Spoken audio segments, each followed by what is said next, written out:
याद मुझको मदीने की फिजा आती है, याद मुझको मदीने की फिजा आती है, और सांस लेता हूं तो जन्नत की हवा आती है। और दर्द कैसा भी हो दिल से पुकारा जाए, दर्द कैसा भी हो दिल से पुकारा जाए, दर्द जाता है तैबा से शिफा आती है।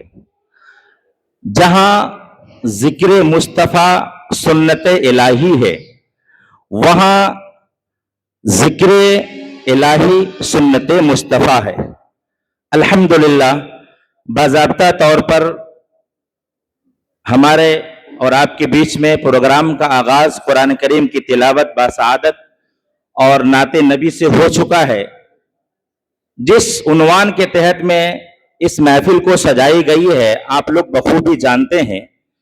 किसी भी चीज को अमल में लाने के लिए कोई फर्द खड़ा होता है, कोई तंजीम खड़ी होती है, लेकिन उसको पाए तकमील तक पहुंचाने के लिए पूरा मजमे को तैयार होना पड़ता है।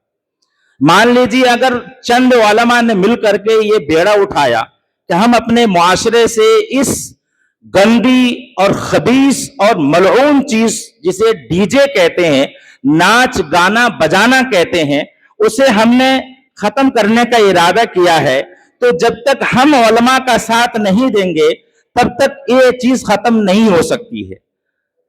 अभी एक इलाके में, फिर कल दूसरे इलाके में, फिर कल तीसरे इलाके में, एक वक्त वो आएगा कि पूरा इलाका इस चीज से पाको साफ हो जाएगा। इसके लिए घर के मर्द हजरात को भी और घर की औरतों को भी, दोनों को समझना होगा कि जो चीज शरीयत से हट करके है, जिसका शरीयत में कहीं कोई दखल नहीं है, और उसको हम अपनाए हुए हैं, और अपने बच्चों की शादियों की शुरुआत हम नाच गाने डीजे से कर रहे हैं, तो ये हमारे लिए बड़ी बेवकूफी है और शरीयत के साथ नाइंसाफी है।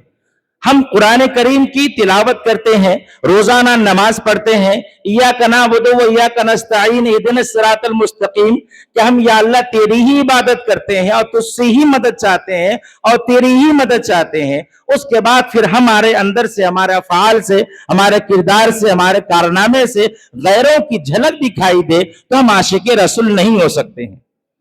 हम नबी से मोहब्बत करने के दीवाने जबान वाले तो हो सकते हैं, हमारी तहरीरों में तो हो सकती है, लेकिन हमारे अफ़आल से हो जाए, ये सबसे बड़ी बात है।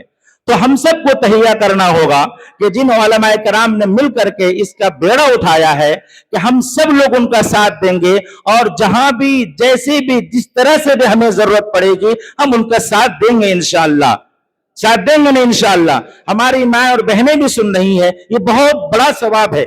याद रखना, रोज महशर में जब 5 सवाल होंगे, उसमें से 5वां सवाल ये भी होगा, माज़ा अमिला बिमा अलिमा। ए गोंडा रोड के लोगों, ए निगरी के लोगों, ए शहर अलीगढ़ के लोगों, उस दिन, जिस दिन 8 तारीख थी, तुम्हारे सामने कुरान और हदीस के ताल्लुक से बातें आई थी, जो भी तुमने सुना था उस पर कितना अमल किया। गोंडा रोड का जिक्र कुरान में तो नहीं है, लेकिन इतना है कि माज़ा अमिला बिमा अलिमा, उलमा बैठे हैं, पूछ लीजिए, जो कुछ तुमने सीखा उस दिन, उस पर तुमने कितना सा अमल किया। तो अब आपकी तमाम मुआशरे की जिम्मेदारी हो जाती है, जिन जिन लोगों ने सुना है, कि उस पर अमल करना है और दूसरों को भी उस पर अमल करने के लिए हमें उसको बताना है। करेंगे ना इंशाअल्लाह, इंशाअल्लाह।